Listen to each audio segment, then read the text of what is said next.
আজকে বাবা আমার নদীতে মাছ ধরতে গিয়ে যে এতগুলা মাছ পাবে সেটা কেউ ধারণাও করতে পারেনি। আসলে কি বলতো, নদীতে কি জল বেড়েছে তার জন্য বাবা গিয়েছিল নদীতে মাছ ধরতে ফাঁসি জাল দিয়ে। তো সেই ফাঁসি জালের মধ্যে যে এত মাছ পড়বে কেউ ধারণাও করতে পারেনি। আর জালটায় এত মাছ পড়েছিল যে বাবা জালটা নিয়ে আসতে পারেনি, তার জন্য মাছগুলো ওখানে খুলে নিয়ে এসেছে। আর যেহেতু এত মাছ পড়েছে আমার দেখে তো লোভ লেগে গেছে, তো আমিও যেতে পারতাম, যে কারণে আমি যেতে পারিনি সে কারণে হলো আমার বাড়িতে একটা কাজ ছিল, সেই কাজটা আমার সম্পূর্ণ করতে আমার অনেক দেরি হয়ে যায়, তার জন্য বাবা একাই চলে যায় মাছ ধরতে।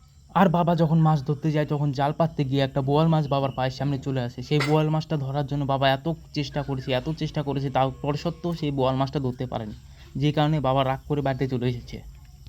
তারপরে যে আমাদের বড় জালটা ছিল সেই বড় জালটা উঠাতে গিয়ে বাবা দেখে জালের মধ্যে একদম মাছ ভর্তি হয়ে গিয়েছে, তো সেই জালটা দেখে বাবার মন একদম মরে যায়।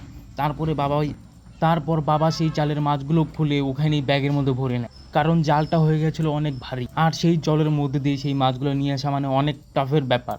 আর বাবা দেখা দেখি আমাদের পাশের বাড়ির যে কাকা ছিল সেই কাকাও চলে গেছিলো মাছ ধরতে, কিন্তু সেই কাকাটা একটাও মাছ পায়নি, কারণ নদীর জলটা কমতে শুরু হয়েছিল, যেই কারণে কাকাটা একটা মাছও পায়নি। আর বাবা যেই মাছগুলো ধরেছিল সেই মাছগুলো ছিল অনেক বড়, তাই সবাই দেখে অবাক হয়ে গেছে।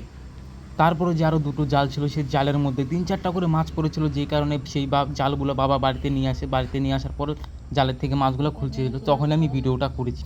আর এই জালে মাছ পড়েছিল এমন না যে পড়েনি, কিন্তু কেউ এই জালের থেকে মাছগুলো খুলে নিয়েছিল, কারণ আমরা কীভাবে বুঝলাম, জালের মধ্যে ছিল মাছের আঁশ আটকে ছিল, ঠিক আছে। আর সেটা দেখে বাবার মন একদম খারাপ হয়ে যায় যে কে এই কাজটা করলো, কারণ জালের মধ্যে অনেকটি মাছ পড়েছিল, যে কারণে বাবা জালটা দেখেই বুঝতে পেরে যায় যে জালের মধ্যে অনেক মাছ পড়েছিল, কিন্তু জালটা থেকে সবাই মাছ চুরি করে নিয়ে চলে গেছে, কিন্তু কে চুরি করে নিয়ে গেছে সেটা আর কেউ ধরতে পারেনি। আর যে কারণে বাবা সব জাল তুলে নিয়ে চলে আসে, কারণ মানুষ মানুষের ভালো দেখতে পারে না। আর বাবা এতগুলো মাছ ধরেছিল যে মাছের ওয়েট হয়েছিল প্রায় 10 কিলো। আর যেহেতু আমরা মাছ বিক্রি করি না, তাই 10 কিলো মাছের মধ্যে আমরা 2 কিলো রেখে যে পাশের বাড়ির লোকজন ছিল তাদেরকে দিয়ে দেওয়া হয় বাকি মাছগুলো। আর জালের মাছগুলো দেখার জন্য অনেকেই চলে আসে। আজকের ভিডিওটা এতটুকুই। যদি ভিডিওটা ভালো লাগে থাকে তো লাইক করে দিও, আর যদি একটু বেশি ভালো লাগে থাকে তো সাবস্ক্রাইব অ্যান্ড কমেন্ট করে দিও, আর একটু বেশি বেশি করে সাপোর্ট করো। ধন্যবাদ।